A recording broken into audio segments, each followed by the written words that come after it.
नमस्कार दोस्तों, संयुक्त अकेडमी में आप सभी का स्वागत है। आज हम लोग बहुत ही इम्पोर्टेंट पढ़ने वाले हैं कांग्रेस के अधिवेशन और कांग्रेस के बारे में सब कुछ पढ़ेंगे।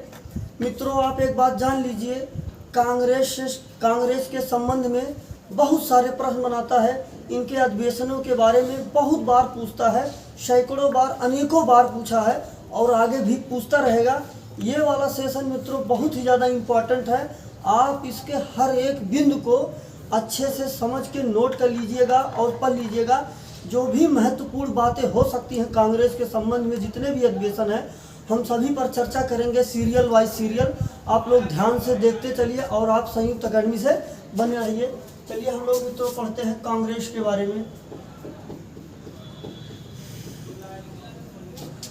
तो मित्रों, ये जो कांग्रेस है, सबसे पहले हम लोग जानते हैं कांग्रेस की स्थापना कब हुई है। तो मित्रों, कांग्रेस की जो स्थापना हुई है वह 28 दिसंबर को 1885 में 28 दिसंबर 1885 को हुआ था और इसकी स्थापना किया था ए.ओ. ह्यूम ने। अगर आपसे पूछता है कांग्रेस की स्थापना ये जो 28 दिसंबर 1885 को हुआ था, ये किस प्लेस पे हुआ था, तो मित्रों गोपाल दास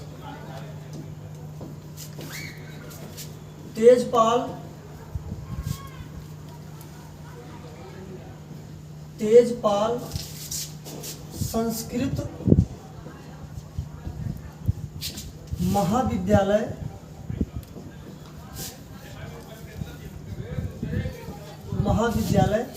बम्बई। तो मित्रों, कांग्रेस की स्थापना गोपाल दास तेजपाल संस्कृत महाविद्यालय बम्बई में हुआ था 28 दिसंबर 1885 को ए.ओ. ह्यूम के द्वारा। अगला प्रश्न यह मित्रों, अगर आपसे पूछता है कांग्रेस की स्थापना के समय गवर्नर जनरल कौन था, तो मित्रों कांग्रेस के बारे में एक शब्द ये कहा जाता है, कांग्रेस की उत्पत्ति लॉर्ड डफरिन के मस्तिष्क की उपज थी। कांग्रेस की उत्पन्न लॉर्ड डफरिन के मस्तिष्क की उपज थी। तो उस वक्त गवर्नर जनरल जो था, तो मित्रों कौन था, लॉर्ड डफरिन था। लॉर्ड डफरिन उस वक्त गवर्नर जनरल था। अब मित्रों एक बात और ध्यान रखिएगा, जब कांग्रेस की स्थापना हो रही थी बम्बई में, तो यहाँ पर 72 प्रतिनिधि उपस्थित थे। कहने का मतलब 72 लोग वहाँ पर प्रेजेंट थे, उनके द्वारा ये जो कांग्रेस की स्थापना हुई थी। अब हम लोग मित्रों चर्चा करेंगे कांग्रेस के अधिवेशन के बारे में। जो कांग्रेस का अधिवेशन हुआ है उसके बारे में चर्चा करते हैं। तो मित्रों, अगर आपसे पूछता है कांग्रेस का पहला अधिवेशन कब हुआ था, तो मित्रों कांग्रेस का पहला अधिवेशन 1885 में बम्बई में, क्योंकि मित्रों इसकी स्थापना ही बम्बई में हुआ था, तो वहीं पर इसका पहला अधिवेशन हुआ 1885 में बम्बई में। अगर आपसे पूछता है तो ये जो 1885 का पहला अधिवेशन था, इसमें अध्यक्षता किसने किया था, तो W.C. बनर्जी ने किया था। ये पहला अधिवेशन था। सिंपल सी बात है, वही 72 प्रतिनिधि रहेंगे जो स्थापना के टाइम पर थे। तो 72 प्रतिनिधियों के द्वारा पहला अधिवेशन संपन्न हुआ व्योमेश चंद्र बनर्जी की अध्यक्षता में। अब हम लोग मित्रों बात करते हैं दूसरे अधिवेशन की। दूसरा अधिवेशन जो हुआ था वो 1886 में हुआ था कोलकाता में। अपना जो दूसरा अधिवेशन हुआ था 1886 में कोलकाता में, इसकी अध्यक्षता किया था दादा भाई नौरोजी ने। इन्होंने अध्यक्षता किया था, दादा भाई नौरोजी ने। कलकत्ता में हुआ था अपना दूसरा अधिवेशन। और मित्रों दादा भाई नौरोजी को the great old man of India के नाम से भी जाना जाता है, इनकी उपाधि है। The great old man of India. अब हम लोग बात करते हैं 1887 में जो अधिवेशन हुआ था वह कहाँ हुआ था। तो मित्रों 1887 का अधिवेशन मद्रास में हुआ था। मद्रास पहले इसका नाम मद्रास था, अभी इसका नाम चेन्नई है। चेन्नई को ही मित्रों मद्रास कहा जाता था पहले। तो 1887 का जो अधिवेशन हुआ था इसकी अध्यक्षता किया था बदरुद्दीन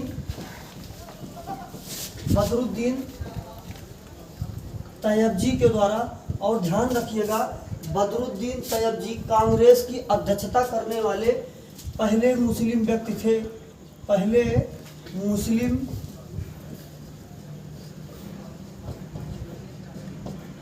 मुस्लिम व्यक्ति थे बदरुद्दीन तैयबजी।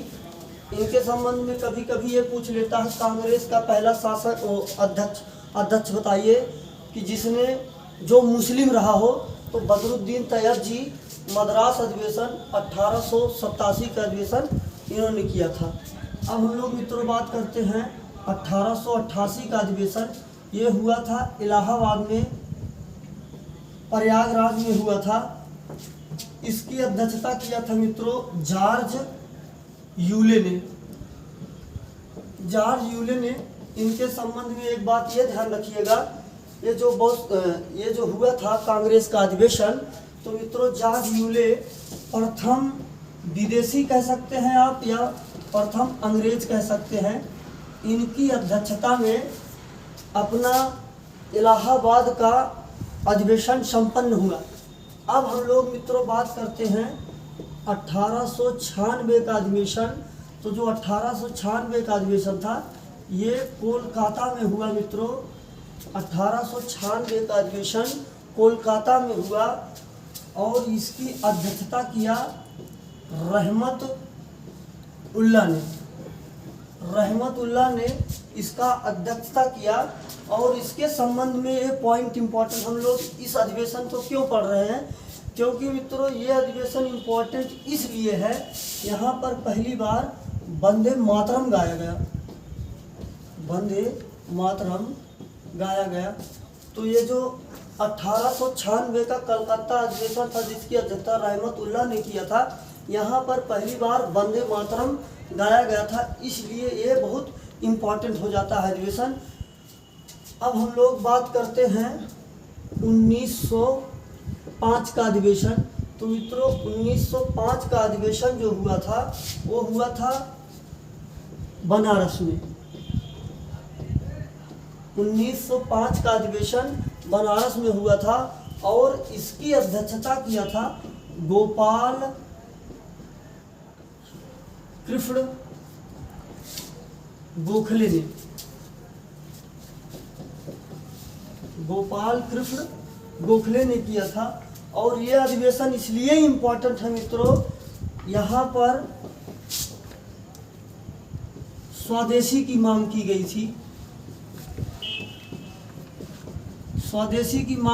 स्वदेशी का मांग का मतलब हम लोग अपने ही देश की बनी वस्तुओं का उपयोग करेंगे, विदेशी वस्तुओं का बहिष्कार करेंगे। तो ये 1905 बनारस अधिवेशन गोपाल कृष्ण गोखले की अध्यक्षता में संपन्न हुआ था। अब हम लोग मित्रों बात करते हैं 1907 का अधिवेशन। ये अधिवेशन काफ़ी ज़्यादा इम्पोर्टेंट है। ये हुआ था सूरत में। सूरत कहाँ है मित्रों? सूरत गुजरात में है। 1907 का सूरत अधिवेशन, इसकी अध्यक्षता किया था राम बिहारी बोस ने किया था। ये अधिवेशन मित्रों इसलिए इम्पोर्टेंट है, ज़्यादा इम्पोर्टेंट है, इस अधिवेशन में कांग्रेस का विभाजन हो गया। कांग्रेस दो दलों में बट गया, गरम दल और नरम दल में बट गया।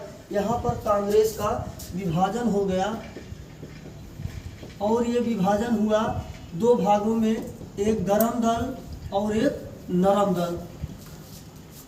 तो मित्रों चलिए हम लोग आगे बात करते हैं।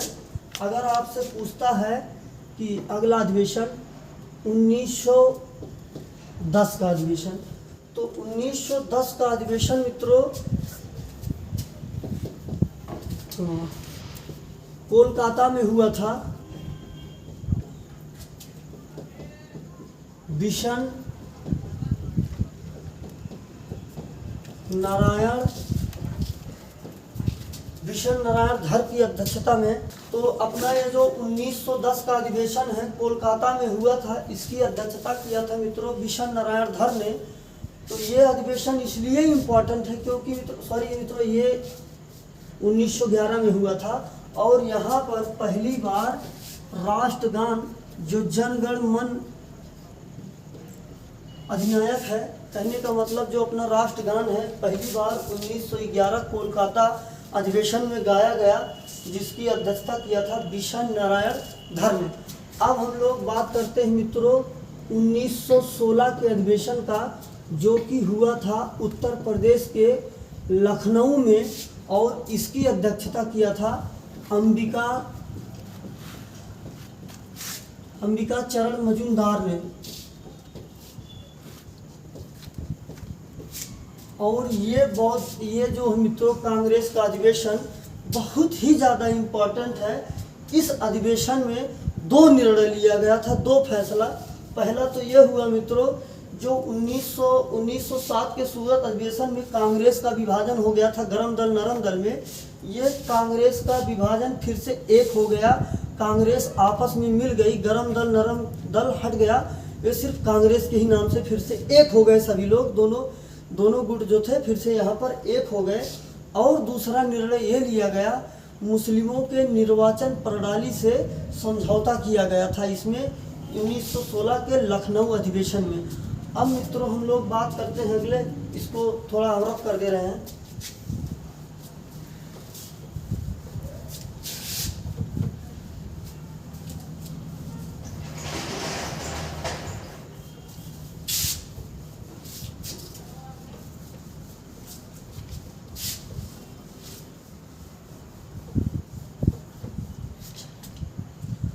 अगला अधिवेशन मित्रों ये है 1917 का अधिवेशन। ये जो 1917 का अधिवेशन हुआ था ये हुआ था मित्रों कोलकाता में। 1917 का अधिवेशन हुआ था कोलकाता में, इसकी अध्यक्षता किया था एनी बेसेंट ने किया था इसकी अध्यक्षता। इसके संबंध में एक बात ये पूछता है मित्रों, ये बताइए कांग्रेस की अध्यक्षता करने वाली पहली महिला कौन थी? तो पहली महिला एनी बेसेंट थी, पहली महिला। और ये पहली महिला है, विदेशी महिला है, भारतीय महिला नहीं है, ये पहली विदेशी महिला। जब आपसे कहेगा पहली महिला कौन है, यही है। अगर आपसे कहेगा पहली विदेशी महिला कौन है, यही है। अगर भारतीय कहेगा तो भारती सरोजनी नायडू हैं। अभी आगे का उनका अधिवेशन बता रहे हैं। अगला अधिवेशन हुआ मित्रों 1923 में दिल्ली में। 1923 में दिल्ली में हुआ, तो इसकी अध्यक्षता मित्रों किया मौलाना अबुल कलाम आज़ाद जी ने किया। मौलाना अबुल कलाम आज़ाद जी ने किया। ये अधिवेशन क्यों इम्पोर्टेंट है? मौलाना अबुल कलाम ने इसकी अध्यक्षता किया, तो सबसे कम उम्र के अध्यक्ष थे जिन्होंने कांग्रेस की अध्यक्षता किया 1923 में दिल्ली में मौलाना अबुल कलाम आज़ाद के द्वारा। अगला अधिवेशन है 1924 का अधिवेशन। ये अधिवेशन मित्रों कुछ ज़्यादा पूछता है क्योंकि ये अधिवेशन हुआ था बेलगांव कर्नाटक में। इसकी अध्यक्षता किया था महात्मा गांधी जी ने कांग्रेस का एकमात्र अधिवेशन बेलगांव का अधिवेशन 1924 का इसी की अध्यक्षता किया था। इसके अतिरिक्त इन्होंने कांग्रेस की किसी भी अध्यक्षता में ना तो भाग ही लिया था ना तो अध्यक्षता ही किया था। तो ध्यान रखिएगा, ये इम्पोर्टेंट है, इसको महात्मा गांधी जी ने किया था। अगला अधिवेशन कांग्रेस का है 1925 का अधिवेशन। इसकी अध्यक्षता हुई ये हुआ कानपुर में और इसकी अध्यक्षता किया सरोजनी नायडू ने। तो मित्रों अगर आपसे कहता है प्रथम भारतीय महिला अध्यक्ष जिन्होंने कांग्रेस की अध्यक्षता किया। तो प्रथम भारतीय महिला सरोजिनी नायडू 1925 कानपुर अधिवेशन।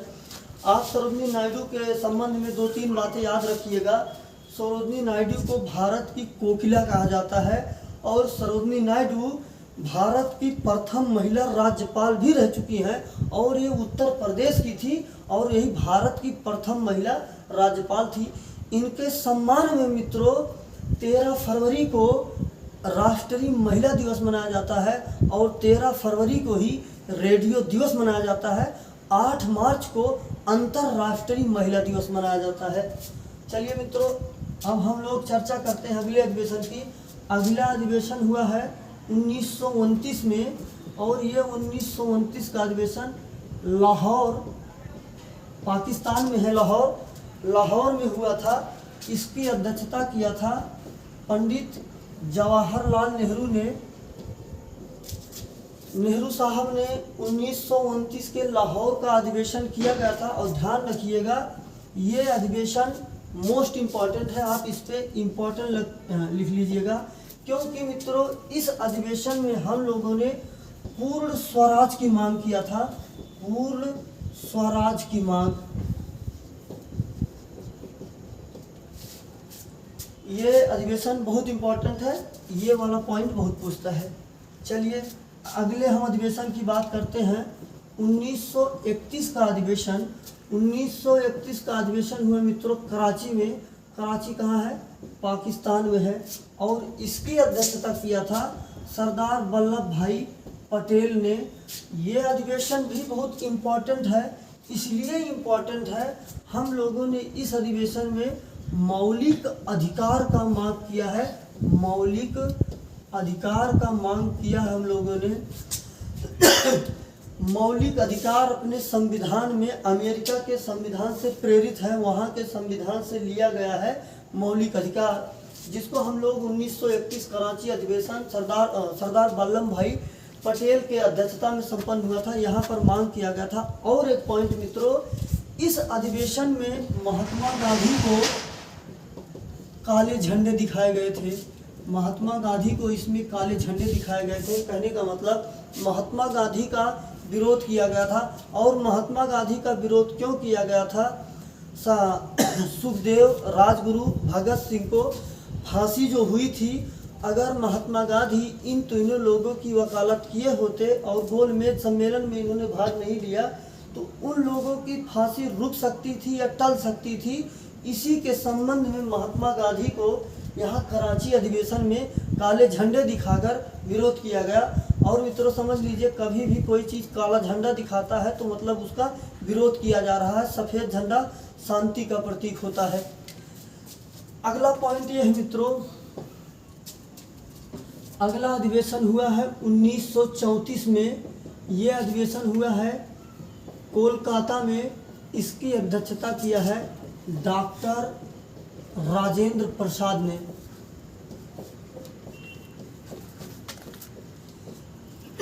डॉक्टर राजेंद्र प्रसाद को मित्रों भारत का आजाद शत्रु कहा जाता है। ये इनका उपनाम है।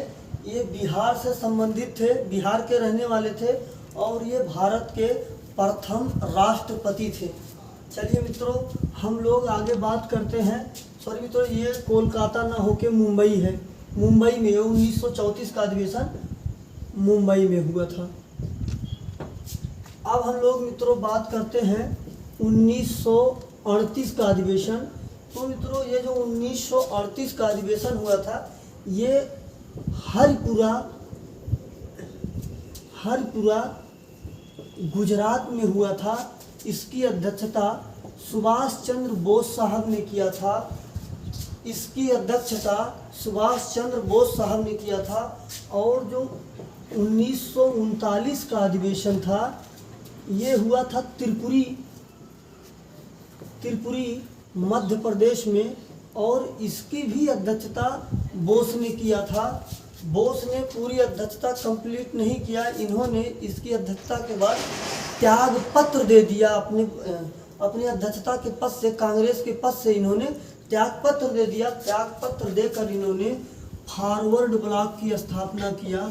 इन्होंने अपना अलग संगठन बनाया जिसका नाम दिया गया फॉरवर्ड ब्लॉक। सुभाष चंद्र बोस के द्वारा अपना अलग जो संगठन बनाया गया था, उनके संगठन का नाम था फॉरवर्ड ब्लॉक था। अब हम लोग मित्रों बात करते हैं 1946 का अधिवेशन। 1946 का अधिवेशन जो हुआ था मित्रों, ये हुआ था मेरठ में और इसकी अध्यक्षता किया था जेबी कृपलानी ने। जेबी कृपलानी महात्मा गांधी की बहुत बड़े अनुयायी थी, तो जेबी कृपलानी महात्मा गांधी की बहुत बड़ी अनुयायी थी। 1946 का मेरठ का अधिवेशन जेबी कृपलानी ने किया था।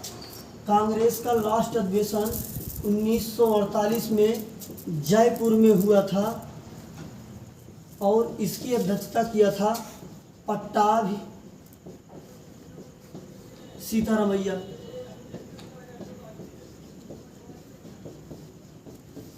1948 का अधिवेशन जो हुआ था, इसकी अध्यक्षता किया था पट्टाभी सीतारामैया ने। अब मित्रों 1940 का जो अधिवेशन था, ये मौलाना अबुल कलाम आज़ाद साहब ने किया था। और एक पॉइंट मित्रों ध्यान रखिएगा, 1942 के कांग्रेस के वर्धा अधिवेशन में भारत छोड़ो आंदोलन का निर्णय लिया गया था। 1942 वाले में भारत छोड़ो आंदोलन का निर्णय लिया गया था।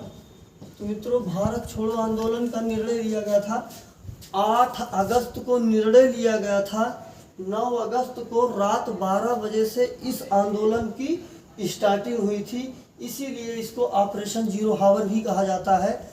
तो मित्रों हम उम्मीद करते हैं कांग्रेस के संबंध में इतने जो अधिवेशन बताया हमने, इसमें जो भी पॉइंट हो सकती थी, जितने अधिवेशन थे इम्पोर्टेंट, उन सभी को बता दिए। आपसे कभी भी कोई भी प्रश्न पूछेगा कांग्रेस के अधिवेशन के संबंध में, इसके अतिरिक्त कोई भी प्रश्न नहीं आ सकता। कभी भी आपका प्रश्न गलत नहीं होगा। बस आप इसको अच्छे से नोट करके 2-4 बार लिख लीजिएगा और जहां सोते हैं वहां इसको लिखकर चिपका दीजिएगा। आपका 1 नंबर पूरी तरह से फिक्स हो जाएगा। ये बहुत इम्पॉर्टेंट है, मॉडर्न हिस्ट्री का मैटर है। मॉडर्न हिस्ट्री अगर देख लीजिए, हिस्ट्री में कोई भी पॉइंट अगर पूछता है तो एंशियंट हिस्ट्री, मॉडर्न हिस्ट्री और मिडिवल हिस्ट्री में से मॉडर्न हिस्ट्री से क्वेश्चन सबसे ज़्यादा रहते हैं। इसलिए कांग्रेस के अधिवेशन बहुत ज़्यादा इम्पोर्टेंट है। जय हिंद।